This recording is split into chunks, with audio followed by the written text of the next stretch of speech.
shortcut. We are continuing our chapter number 4 from our class 9's social science book. The name of the chapter is National Movements in India. So in my first video we have studied about the national uprising of 1857. Then even we studied about the Bang movement, the partition of Bengal, and also we studied about the formation of the Muslim League. Now today we will start from birth and development of extreme revolutionary movement. Now the revolutionary activities in India was started by Vasudev Balwant Phadke. अब ये जो व्यक्ति हैं ये responsible हैं revolutionary activities के start होने के लिए भारत में. नाम आपको याद रखना होगा क्योंकि बहुत बार ये वन वर्ड में आंसर पूछा जाता है. इनके साथ दामोदर चापेकर, बालकृष्ण चापेकर ब्रदर्स, वीर सावरकर, बरिंद्रनाथ घोष, खुदीराम बोस, प्रफुल्ल चाकी, रामप्रसाद बिस्मिल, अशफाकुल्ला खान, चंद्रशेखर आज़ाद, भगत सिंह, शिवराम राजगुरु, सुखदेव, बटुकेश्वर दत्त, रोशन सिंह एट्सेट्रा. ये वो लोग हैं, वो क्रांतिकारी हैं जिन्होंने भारत को आज़ाद करवाने के लिए भरसक प्रयत्न किया. यंगस्टर्स जो थे उस समय के यूथ जो थे, जो यंग लड़के थे, उनको वेपन्स बनाने का भी टेक्निक बताया जाने लगा कि किस प्रकार से आप वेपन्स यानी कि हथियार बना सकते हैं. और इसके अलावा जो हमारा क्रांतिकारी मूवमेंट तो था, ये रेवोल्यूशनरी मूवमेंट जो था, ये भारत से लेकर विदेशों में भी, दूसरे देशों में भी फैल गया. और ये जो एक रीज़न बना, यानी कि जो क्रांतिकारी मूवमेंट इतना ज़्यादा बढ़ गया कि पार्टीशन ऑफ बंगाल को सरकार को कैंसिल करना पड़ा. और इसी दौरान दो नए ग्रुप्स का फॉर्मेशन हुआ. क्या फॉर्मेशन हुआ? दो नए ग्रुप्स का उदय हुआ, जिसमें एक को हम कहते हैं जाहल्स या फिर इसको रेडिकल्स कहा जाता है, दूसरे हैं मावल्स या फिर इनको मॉडरेट्स भी कहा जाता है. At the Congress conference in Surat and the terrific opposition to practice the Congress of making only resolutions and requests, Lal Bal Pal Trio adopted the radical attitude which brought new life in the young activists of India. अब यहाँ पर देखिए ये जो दो group बने, पहले इनके बारे में थोड़ा सा जान लेते हैं. इसमें जो जाहल्स जो आप देख रहे हैं, जो कि रेडिकल, ये वो लोग हैं जो एग्रेसिव तरीके से अंग्रेज़ों को भारत से भगाना चाहते थे. एग्रेसिव तरीके से मतलब मार पीट कर या किसी भी तरीके से. जबकि मावल्स जो थे, मॉडरेट्स, ये वो लोग थे. अब इसमें मावल्स में सबसे इंपॉर्टेंट आप ले सकते हैं गांधी जी को. गांधी जी आप जानते थे उनका रूल क्या था कि कोई आपके एक गाल पे थप्पड़ मारे तो दूसरा भी आगे कर दो, यानी कि एकदम बातचीत से सब कुछ करना चाहते थे. लेकिन ये जो नया ग्रुप उदय हुआ था जो कि जाहल्स का, ये वो लोग थे जो बोलते थे कि हम किसी भी तरीके से अंग्रेज़ों को यहाँ से भगाने वाले हैं, इसके लिए हमें एग्रेसिव स्ट्रेटजी अपनानी पड़ेगी. और जो यंग एक्टिविस्ट थे, जो भारत के जो यंगस्टर्स थे, उनको ये चीज़ बहुत पसंद आई. उनको ये जो जाहल्स ग्रुप था ये बहुत ही ज़्यादा अच्छा लगा. और वो क्योंकि यंगस्टर जो होते हैं बहुत एग्रेसिव होते हैं, यंग एज होती है, गर्म खून होता है, तो उनको ये बहुत ही ज़्यादा अच्छा लगा. और इसी में लाल बाल पाल, इन दोनों तीनों की जो तिकड़ी थी, इन्होंने इन सबको गाइड किया. और इनके ही नेतृत्व में जो क्रांतिकारी जो थे हमारे, उन्होंने एक नया मूवमेंट चालू किया जिनको हम जाहल्स या रेडिकल्स के नाम से जानते हैं. यहाँ पर आप पिक्चर्स देख रहे हैं, ये हमारे महान क्रांतिकारी वो लोग हैं जिन्होंने देश को आज़ाद करवाने के लिए हथियार उठाए. जबकि गांधी जी और जो कांग्रेस पार्टी थी वो सिर्फ और सिर्फ बातचीत से सब कुछ करना चाहते थे. अब उसी दौरान जो बाल गंगाधर तिलक थे, उन्होंने डिक्लेयर किया, उन्होंने एक नारा दिया कि freedom is my birth right and I will achieve it any how, कि आज़ादी मेरा जन्मसिद्ध अधिकार है और मैं इसे किसी भी कीमत पर लेकर रहूँगा. और यही जो नारा था, यही हमारे जो फ्रीडम फाइटर्स थे उनका एक सबका नारा बनकर रह गया. सब लोग इसी नारे पे चलने लगे कि आज़ादी जो है हमारा जन्मसिद्ध अधिकार है और हम इसे किसी भी कीमत पर लेकर रहेंगे. At that time a group of Indian youth undertook revolutionary activities to seek freedom from foreign rule. These extreme revolutionaries were more than happy to sacrifice their lives for the motherland. अब ये जो youngsters, ये youth जो था, भारतीय जो युवा था, ये वो युवा था जो देश की आज़ादी के लिए अपनी जान भी हंसते हंसते देने के लिए तैयार था. वो अपना सर्वस्व न्यौछावर करके भी देश को आज़ाद करवाना चाहते थे. और उसी दौरान रेवोल्यूशनरी एक्टिविटीज़ जो थी वो भारत के अलग अलग पार्ट्स में फैलती गई. धीरे धीरे जो आप देख रहे हैं, मद्रास, राजस्थान, गुजरात, सब जगहों पर फैल गई. और इसी दौरान एक सोसाइटी का गठन हुआ, जिसमें जैसे बताया गया है मित्र मेला सोसाइटी है, फिर अभिनव भारत समाज है, अनुशीलन समिति, अंजुमने मुहिलानी वतन, ये बहुत सारी ऐसी सोसाइटीज़ बनाई गई जिन्होंने इन रेवोल्यूशनरी एक्टिविटीज़ को और ज़्यादा बढ़ावा दिया। उस समय बहुत सारी ऐसी मैगजीन्स, बहुत सारे ऐसे न्यूज़पेपर्स आने लगे, जैसे कि संध्या, युगांतर, नवशक्ति, वंदे मातरम, केसरी, मराठा। अब ये वो न्यूज़पेपर्स थे जिसमें हमारी जो रेवोल्यूशनरी एक्टिविटीज़ थी उनको बढ़ चढ़कर समझाया जाता था, उसको एक देशभक्ति के तौर पे, एक पूजा के तौर पे दर्शाया जाता था, और इससे इसको पढ़ने वाले जो लोग थे वो इससे और ज़्यादा इंस्पायर होकर इस मूवमेंट के साथ जुड़ते थे। और बताया गया लगभग 34 रेवोल्यूशनरीज जो थे उनको पकड़ा गया था अलीपुर मैसेकर के लिए। जो अलीपुर में कोई मैसेकर हुआ था, जो कोई हत्याकांड हुआ था, उसके लिए 34 रेवोल्यूशनरीज को रिस्पॉन्सिबल ठहराया गया और उनको पकड़ा गया। इसके अलावा हावड़ा मैसेकर हुआ, ढाका मैसेकर हुआ, यहाँ भी बहुत सारे रेवोल्यूशनरीज को पकड़ा गया था।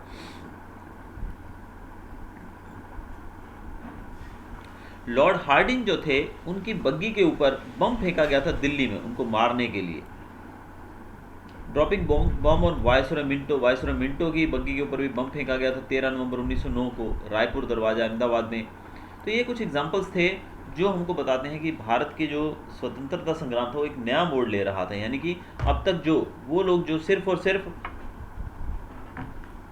बातचीत से आज़ादी पाना चाहते थे, अब उस देश के लोग अब वो अपने हाथ खोल कर, यानी कि उन्होंने हथियार उठा लिए थे, और अंग्रेज़ों का जो रहना भारत में था वो इतना मुश्किल हो चुका था कि उनको जगह जगह पर हमारा विरोध सहना पड़ रहा था। जैसे कि आप केसेस देखे आपने कि हर एक उनके बड़े बड़े जो लीडर्स थे, यानी कि जो अंग्रेज़ थे, उनको मारने की भी कोशिश की गई।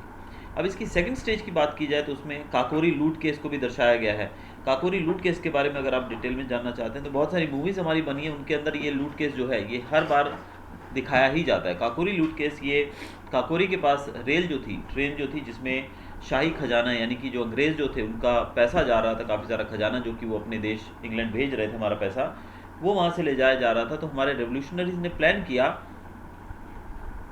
कि वो काकोरी के पास इस रेल को लूट लेंगे और इसमें जो पैसा उनको मिलेगा उससे वो हथियार खरीदेंगे और उस पैसे को वो देश की आज़ादी के लिए उपयोग करेंगे। तो काकोरी लूट केस चलाया गया, फिर लाहौर मैसेकर, फिर सेंट्रल पार्लियामेंट के अंदर बम गिराया गया था दिल्ली में। तो ये सब चीज़ें जो है ये रेवोल्यूशनरी एक्टिविटीज़ का एक एग्जाम्पल है हमारे लिए। आगे था हमारा टॉपिक यहाँ पर first revolutionary movement in Gujarat. अब गुजरात की बात करें तो गुजरात में जो इस रेवोल्यूशन को शुरू करने वाले जो हैं उनका नाम है श्री अरबिंदो घोष। लेकिन ऐसे इनको पायनियर माना जाता है। ये क्वेश्चन भी आपको याद रखना है, वन वर्ड में पूछा जाता है, who is the Pioneer of revolution in Gujarat, arm revolution in Gujarat, तो श्री अरबिंदो घोष। लेकिन श्री अरबिंदो घोष जो थे वो पर्दे के पीछे रहे, यानी कि इन्होंने सामने आकर नहीं किया। ये स्टार्टिंग इन्होंने की लेकिन ये सामने नहीं रहे। इनके जो भाई थे बरिंद्र कुमार घोष वो आगे रहकर काम करते थे। ये जब गुजरात पहुंचे तो इन्होंने यहाँ पर आकर छोटू भाई पुरानी और अंबू भाई पुरानी से मुलाकात की।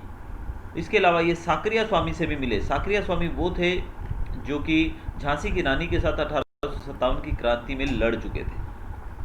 तो ये नर्मदा नदी के किनारे साकरिया स्वामी से भी मिले। और इसके अलावा बरिंदर कुमार जो थे उन्होंने बहुत सारे जो यंगस्टर्स थे उनको इंस्पायर किया। बड़ौदा में, चरोतर रीजन, खेड़ा डिस्ट्रिक्ट, अहमदाबाद, महसाना, मतलब अलग अलग जगहों पे जाके लोगों को प्रेरित किया, इंस्पायर किया कि वो फ्रीडम स्ट्रगल को ज्वाइन करें। और इन्हीं एक्टिविटीज़ के कारण जो यंगस्टर्स थे वो इतने ज़्यादा प्रभावित थे कि वायसराय मिंटो की बग्गी के ऊपर रायपुर दरवाज़ा जो है अहमदाबाद में, वहाँ पर बम भी फेंका गया ताकि उनको मार दिया जाए। अब घोष की बात की जाए, श्री अरबिंदो घोष, इन्होंने देखिए क्या क्या टेक्निक्स इन्होंने लगाई। उस समय कुछ बुक्स निकाली, जैसे एक बुक का नाम यहाँ पर दिया गया भवानी मंदिर। भवानी मंदिर जो कि गुजराती में ट्रांसलेट की गई थी। इसके अलावा एक जर्नल जो थी दक्षिणा, उसके अंदर इसको पब्लिश भी किया गया, इस किताब को, भवानी मंदिर। ये कोई किताब, ये कहानी की किताब नहीं थी। ये किताबें जो आपको और भी नाम मैं सुनाता हूँ, देखिए देशी वनस्पति दवाओं, ये गुजराती में नाम है। नहवाना साबु बनावानी रीत, नहाने का साबुन बनाने की रीत, फिर कसरत, गुलाब नो किस्सो, कायदानो संग्रह। तो ये जो किताबें हैं इस नाम से इनको प्रकाशित किया गया, इनको पब्लिश किया गया इस नाम से। लेकिन एक्चुअल में अब ये जो किताबें थी इनके अंदर कोई कहानियाँ नहीं लिखी हुई थी। ये किताबें इस उद्देश्य से लिखी गई थी, इनका नाम ऐसा रखा गया था, इनको ट्रांसलेट ऐसे किया गया था ताकि अंग्रेज़ समझ ना पाएँ कि इन किताबों के अंदर क्या है। अगर वो सीधा सीधा लिखते किताबों के ऊपर कि how to make weapons, how to make bomb, तो वो किताबें अंग्रेज़ प्रकाशित नहीं होने देते और ना ही उनको वो हर एक व्यक्ति तक पहुंचने देते। तो ऐसे में उनके नाम बदल कर ये सब चीज़ें की गई। इनके अंदर क्या लिखा गया था? इनके अंदर हथियार बनाने का, बॉम्ब्स बनाने की विधियाँ लिखी हुई थी कि कैसे आप घर पे बॉम्ब बना सकते हो। फिर गंगनाथ विद्यालय एस्टेब्लिश किया गया चंदोड़ करनाली में, और जहाँ पर जिसको एक सीक्रेट रेवोल्यूशनरी एक्टिविटीज़ का केंद्र माना जाता रहा है। इसके अलावा बहुत सारे गुजराती यंगस्टर्स ने उस समय फ्रीडम स्ट्रगल को ज्वाइन किया, और अंग्रेज़ों ने इसके खिलाफ काफ़ी सख्त कदम उठाए, यानी कि जगह जगह पर इस विद्रोह को कुचलने के लिए सरकार ने बल का, यानी कि जोर ज़बरदस्ती का भी प्रयोग किया। लेकिन इससे भी हमारी जो एक्टिविटीज़ थी इनके ऊपर ज़्यादा प्रभाव नहीं पड़ा, ये और ज़ोर शोर से आगे बढ़ती गई। आगे हम देखते हैं revolutionary movement in foreign countries. अब विदेशों में किस प्रकार से ये जो हमारी फ्रीडम स्ट्रगल्स एक्टिविटीज़ थी किस तरह बढ़ चढ़कर और ज़्यादा फलने फूलने लगी, वो देखते हैं। तो यहाँ पर England, Canada, America, Germany, France, Myanmar, Malaya, Singapore, Afghanistan, Russia, इन सब देशों के अंदर भारत के अलग अलग जो लोग रहते थे, जो उन्होंने भी देश की आज़ादी में योगदान देना शुरू किया। अब इसमें श्याम जी कृष्ण वर्मा का नाम, जो कि आप काफ़ी प्रसिद्ध हैं, काफ़ी जानते हैं इनके बारे में। इसके अलावा मदन लाल धींगरा, वीर सावरकर, लाला हरदयाल, उधम सिंह, राजा महेंद्र प्रताप, और ऐसे बहुत सारे नाम यहाँ पर दिए गए हैं। ये सब लोग बाहर विदेशों में रहकर देश की रेवोल्यूशनरी एक्टिविटीज़ के साथ जुड़े रहे।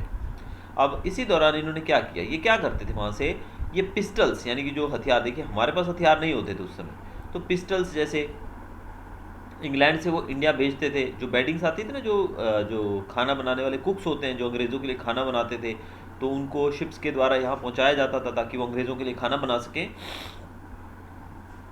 तो उनकी जो बेडिंग्स होती हैं, यानी कि जो बिस्तर रहता है, उस बिस्तर के अंदर छुपा कर वो लोग भेजते थे क्या, हथियार, यानी कि पिस्टल्स वगैरह।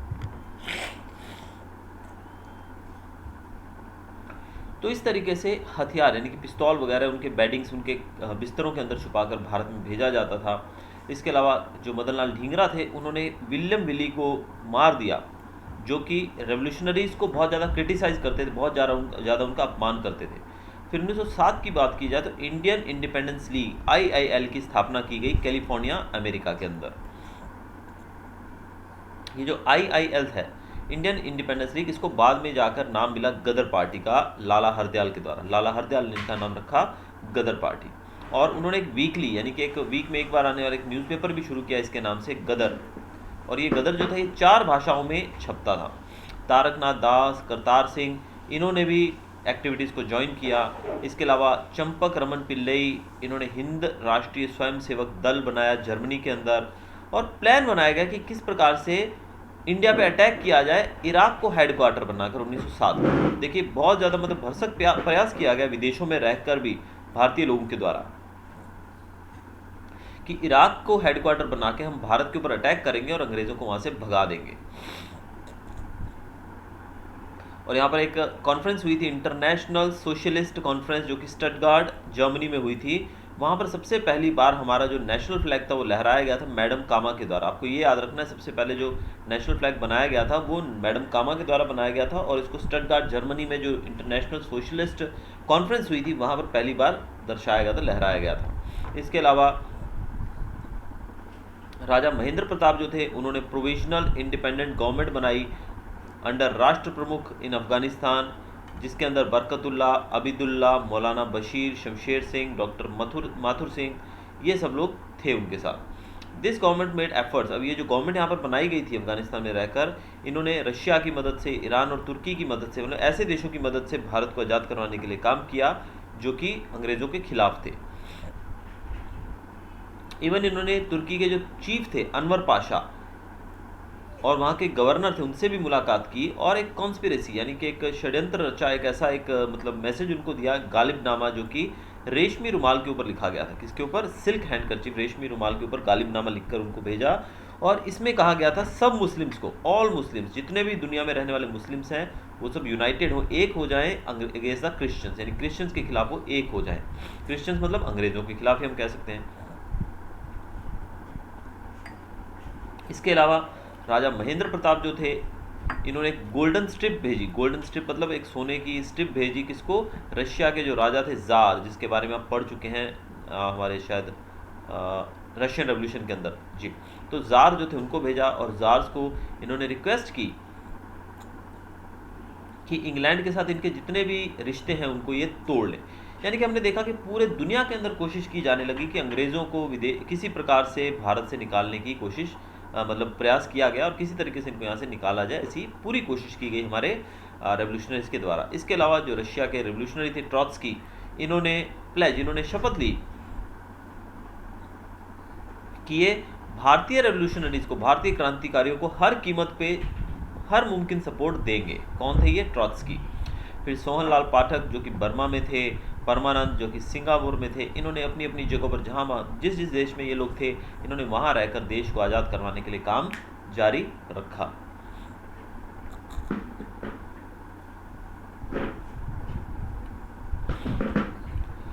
The Indian youth in the age of 18 to 24 years were mainly involved in the radical freedom movement। अब जो 18 से 24 साल के, यानी कि बिल्कुल यंग खून जो था भारत का, वो रेडिकल मूवमेंट में जुड़ा हुआ था। यानी कि ये जो एक्टिविस्ट देखे थे ना हमने अभी तक, रेडिकल और मॉडरेट्स जो थे, जाहल्स, तो रेडिकल जो अप्रोच वाले लोग थे उसमें ज़्यादातर यंगस्टर्स थे, जिनको मौत से डर नहीं लगता था।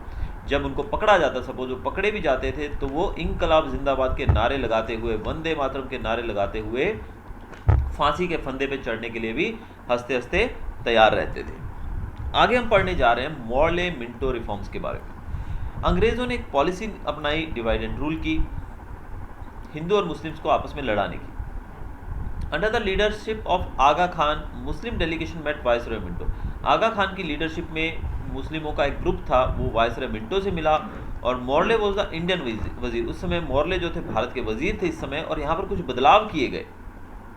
जो बदलाव किए गए वो मुस्लिम डेलीगेशन, यानी कि मुस्लिम जो ग्रुप था, इन्होंने मिलकर किसके साथ मिले? ये लोग मिले वायसरॉय मिंटो और मॉर्ले के साथ। तो कुछ रिफॉर्म्स किए गए, कुछ बदलाव किए गए, ये मिंटो और मॉर्ले की मदद से किए गए। इसी कारण से इसको नाम दिया गया है मॉर्ले मिंटो रिफॉर्म्स। क्या नाम दिया गया है? Morley Minto reforms. अब हम गांधी जी को भारत में ले आते हैं। चलिए, गांधी जी भारत में आए तो क्या हुआ, चलिए देखते हैं। गांधी जी जब भारत में लौटे 1915 में, साउथ अफ्रीका में लड़ाई जीत कर, यानी कि साउथ अफ्रीका में जो रंगभेद का जो सत्याग्रह था वो चल रहा था, उसमें भाग लेने के बाद जब वो भारत लौटे, तो उनके जो पॉलिटिकल मेंटर, याद रखिएगा दो चीज़ें मैं आपको बता रहा हूँ इस चैप्टर के अंदर। पॉलिटिकल मेंटर कौन था गांधी जी का? गोपाल कृष्ण गोखले। और उनका स्पिरिचुअल मेंटर कौन था? श्रीमद रामचंद्र। ये दोनों नाम आपको याद रहने चाहिए, वन वर्ड में पूछा जाता है, ब्लैंक में या किसी भी तरीके से पूछा जा सकता है। पॉलिटिकल मेंटर गोपाल कृष्ण गोखले, और स्पिरिचुअल मेंटर कौन था? श्रीमद रामचंद्र। गांधी जी आए और इन्होंने पूरे भारत में ट्रैवल किया, यानी कि पूरे भारत का भ्रमण किया, ताकि लोगों की लाइफ को ऑब्जर्व कर सकें। जब उन्होंने देखा कि भारत के अंदर जो एक्सप्लॉयटेशन जो है, जो इनका शोषण किया जा रहा है भारतीय गरीब मजदूरों का, किसानों का, वही हमारी गरीबी का मेन कारण है, और इन्होंने अंग्रेजी रूल के खिलाफ लड़ने की उस दिन से ठान ली। अब रॉलेट एक्ट देखते हैं क्या है।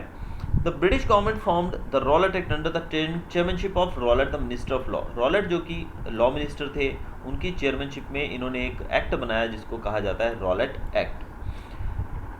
This act was framed with the purpose. इसका पर्पज क्या था? इसका पर्पज था हमारी क्रांतिकारी एक्टिविटीज़ को, और जो हमारी राष्ट्र संबंधी जो एक्टिविटीज़ हैं, देश प्रेम से रिलेटेड, यानी कि अंग्रेज़ों को यहाँ से भगाने वाली, उन एक्टिविटीज़ को सप्रेस करना, उनको दबाना। इसी कारण से इस एक्ट को ब्लैक एक्ट के नाम से भी कहा जाना जाता है। यानी कि इसको ब्लैक एक्ट इसीलिए कहा गया है क्योंकि इसका जो मेन मोटिव था वो रेवोल्यूशनरी एक्टिविटीज़ को दबाना ही था। According to this act, any suspicious person, कोई भी सस्पिशियस पर्सन, यानी कि कोई भी किसी पे आपको शक है, उसको आप अरेस्ट कर सकते हैं। आप मतलब अंग्रेज़ अरेस्ट कर सकते हैं। अगर कोई भारतीय व्यक्ति जो कि क्रांतिकारी एक्टिविटीज़ में जुड़ा हुआ है और अंग्रेज़ों को उस पर शक है, तो वो उसको अरेस्ट कर सकते हैं, उसको जेल में डाल सकते हैं बिना किसी ट्रायल के, यानी कि उसके ऊपर कोई केस नहीं चलाया जाएगा, सिंपली इसको जेल में डाल दिया जाएगा। जब ये चीज़ गांधी जी को पता लगी तो गांधी जी ने इस कानून को ब्लैक एक्ट का नाम दिया। मोतीलाल नेहरू जो थे, उन्होंने इसको snatching away of argument, appeal and advocacy का नाम दिया कि ये तो हमारी जो अधिकार है उसको छीना जा रहा है। हम आर्ग्यूमेंट करेंगे, अपील करेंगे, या फिर हमें एक एडवोकेट मुहैया करवाया जाता है सरकार के द्वारा, तो ये सब अधिकार हमसे छीन लिए गए हैं। तो अंग्रेज़ जो थे उनका ये काला कानून एक तरह से था। ब्रिटिश गवर्नमेंट के पास बहुत ज़्यादा पावर आ गई इस एक्ट के आने के बाद, और इसके द्वारा वो किसी भी तरह का अपोजिशन जो था यानी कि उसको सप्रेस करने में सक्षम हो गए। इसी कारण से लीडर्स और जो बहुत ज़्यादातर लोग जो थे उन्होंने इसका विरोध किया। मीटिंग्स हुई, जगह जगह रैलीज निकाली गई, शोज़ किए गए, स्ट्राइक्स की गई अलग अलग जगहों पे। इसी दौरान गांधी जी को भी अरेस्ट कर लिया गया था दिल्ली में। और जब डॉक्टर सत्यपाल और डॉक्टर किचलू को अरेस्ट किया गया पंजाब में, तो ये जो यानी गांधी जी का अरेस्ट हुआ, फिर सत्यपाल और डॉक्टर किचलू जो थे ये पकड़े गए। इसके बाद ये जो विद्रोह था और मतलब इसने विकराल रूप ले लिया, और इसी कारण से जलियांवाला बाग मैसेकर भी हुआ। अब जब डॉक्टर सत्यपाल और डॉक्टर किचलू को अरेस्ट किया गया अमृतसर के अंदर पंजाब में, तो एक मीटिंग बुलाई गई जलियांवाला बाग के अंदर अमृतसर में बैसाखी के दिन। कौन सा दिन था वो? बैसाखी का दिन था। और ये बुलाया गया था मीटिंग ताकि इस अरेस्ट को, ये जो पकड़ा गया उनको, उसका विरोध किया जा सके। अब लोग शांतिपूर्ण तरीके से बैठकर इसका विरोध कर रहे थे। लोगों के पास कोई हथियार नहीं था, कोई ऐसी एक्टिविटी नहीं थी कि भाई अंग्रेज़ों को हम नुकसान पहुंचा सकें। पीसफुल सब कुछ था, जो भी था पीसफुल तरीके से सब कुछ चल रहा था। आगे अब जलियांवाला बाग मैसेकर, जैसे कि जलियांवाला बाग में सब लोग इकट्ठे हुए विरोध करने के लिए, और उसी दौरान जनरल ऑर्डोनिल डायर, आपने नाम सुना होगा मूवीज़ के अंदर जनरल डायर का, तो जनरल डायर वहाँ आ पहुँचे अपने ट्रूप्स के साथ, अपने पुलिस वालों के साथ, और उन्होंने कोई वार्निंग भी नहीं दी वहाँ पर, और सीधा उन निहत्थे, उन बेगुनाह लोगों के ऊपर उन्होंने गोलियां बरसाना शुरू कर दी अपनी मशीन गन से। अंग्रेज़ों के पास मशीन गन थी उस समय, और वो उस गन से निहत्थे लोगों पर गोलियां बरसाना उन्होंने शुरू कर दिया। और चारों तरफ जलियांवाला बाग, जो अगर आप आज कभी जलियांवाला बाग गए हैं तो ये जो स्वरूप आज का आप देखते हैं, ये जो पिक्चर में आप देख रहे हैं, ऐसा दिखाई देता है आजकल। ये एक स्तंभ बनाया गया है जो कि शहीदों की याद में, लेकिन पहले जो जलियांवाला बाग था इस तरीके से दिखाई देता, एकदम खुला मैदान था, उसका एक ही एंट्रेंस था और एक ही एग्जिट था, मतलब जहाँ से आने का रास्ता था वही जाने का था, और चारों तरफ ऊंची ऊंची दीवारों से घिरा हुआ था, और बीच में अनयूज्ड वेल था, यानी कि ऐसे कुएं भी थे जिसका उपयोग नहीं किया जाता था, और वहाँ पे आने और जाने का एक ही रास्ता था। इस कारण से वहाँ पर जहाँ आने वाला रास्ता था वहाँ पर तो अंग्रेज़ों ने गोलियां चलानी शुरू कर दी थी खड़े रहकर। तो ऐसे में बहुत ज़्यादा दिक्कत हुई लोगों को, और अफरा तफरी मच गई। और फायरिंग के दौरान ऐसा माना जाता है कि सरकारी रिपोर्ट के अनुसार 379 जो लोग थे वो मारे गए, 1200 लोग इंजर्ड हुए। लेकिन जो कांग्रेस कमेटी ने जो बनाई थी रिपोर्ट अपनी, उसके मुताबिक 1000 लोग जो थे, लगभग 1000 लोग डाइड, 1000 लोग मारे गए फायरिंग में। और हंटर कमीशन, अंग्रेज़ सरकार ने कमीशन बनाया था इसकी छानबीन के लिए, भारतीय लोगों को मीठी गोली देने के लिए, यानी कि सेटिस्फाई करने के लिए हंटर कमीशन बनाया गया था। हंटर कमीशन ने जनरल डायर को डिफेंड किया। हंटर कमीशन जनरल डायर को बचाने में लगा हुआ था, और कमीशन जो थी उन्होंने डायर को माफ़ कर दिया, और उन्होंने इसको क्या कहा पता है? कहा गया कि an innocent mistake that happened unknowingly, ये एक गलती थी जो कि अनजाने में हो गई। अरे भाई, 1000 से ज़्यादा लोग मारे गए, निहत्थे लोगों पे गोलियां चलाना ये गलती थी। बहुत ही बढ़िया बात थी अंग्रेज़ सरकार की, लानत है इन लोगों के ऊपर। ऑन द अदर हैंड, जब डायर को बेगुनाह माना गया, उनकी एक मिस्टेक मानी गई, तो उनको इंग्लैंड भेज दिया गया, और वहाँ जाकर इनकी बेशर्मी देखिए, इन्होंने उनको ऑनर यानी कि उनका सम्मान किया। कैसे? एक स्वॉर्ड, एक उनको तलवार दी गई और 2000 पाउंड उनको दिए गए। तो मुझे लगता है कि अंग्रेज़ लोग इससे ज़्यादा गिर नहीं सकते हैं कि निहत्थे लोगों पर गोली चलाने वाले व्यक्ति को क्रिटिसाइज़ करने की बजाय वो लोग उसका सम्मान कर रहे हैं, उसको एक स्वॉर्ड, एक तलवार दे रहे हैं वहाँ जाकर सम्मान के रूप में, और साथ में उसको 2000 पाउंड्स दिए गए। और ये सब देखकर भारतीय लोग बहुत ज़्यादा शॉक्ड रह गए, हमें बहुत धक्का लगा। और इस एक्टिविटी के बाद गांधी जी का जो विश्वास था वो अंग्रेज़ सरकार में से उठ गया। मुझे तो ये नहीं समझ आता कि उनका विश्वास था क्यों सरकार के अंदर, और वो भी वो सरकार जो हमारे ऊपर जुल्म कर रही है। और इसके बाद पूरे देश के अंदर इसका विरोध होने लगा, और आगे के जो आने वाले मूवमेंट्स थे उसके लिए इस एक ग्राउंड तैयार हुआ। जैसे कि नॉन कोऑपरेशन मूवमेंट हमने जो शुरू किया था, ये सब जो थे ये धीरे धीरे अस्तित्व में आने लगे। तो ये था हमारा आज का चैप्टर। चलिए मिलते हैं नए वीडियो के साथ जल्दी कल। Hope you enjoyed the video. Thanks for watching.